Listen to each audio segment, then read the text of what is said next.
Target Vader is the brand new comic series by Robbie Thompson with art by Mark Laming and Chris Bolson. It's about a group of bounty hunters who have been hired to take down Darth Vader while the Sith Lord is on a hunt of his own, trying to destroy a mysterious criminal syndicate called the Hidden Hand. At the end of the first issue, we learn that the Hidden Hand is part of the Rebel Alliance, or at the very least, they are heavily supporting them with weapons. I don't know if Vader or even the Emperor know how closely the two organizations are linked right now. All they're concerned with is crushing anyone willing to help the rebellion, but so far they've done a good job of covering their tracks.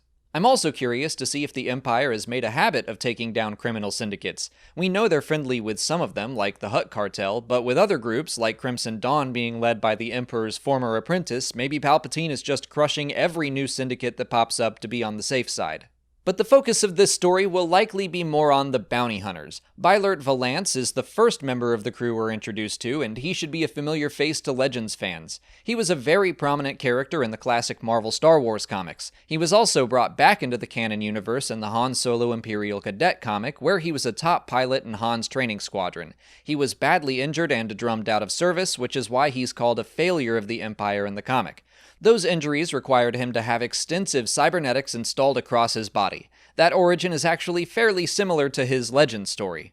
At this point in the timeline, Valance has gained a reputation for breaking the bounty hunter's code by poaching bounties. I covered this in another video recently, but that's a big no-no. Once a bounty hunter lays claim to a job, it's theirs, and no other bounty hunter should be after it. I think we're going to learn a lot more about the code and the guild when The Mandalorian comes out in November.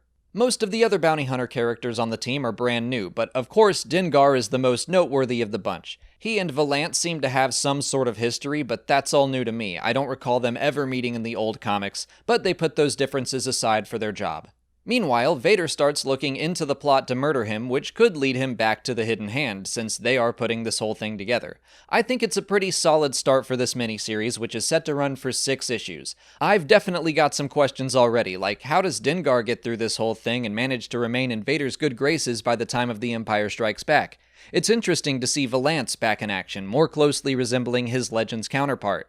I'm also really enjoying the art for this series, and if you want to get a sneak peek at what's to come, artist Mark Laming has been posting some of his progress on Twitter, so I'll link to his account in the description. But what did you think of the first issue of Target Vader? Let me know in the comments. If you haven't already, please like this video, subscribe to the channel, follow us on Twitter, Instagram, and Facebook, and consider checking out our Patreon page. As always, thanks for watching, and may the Force be with you.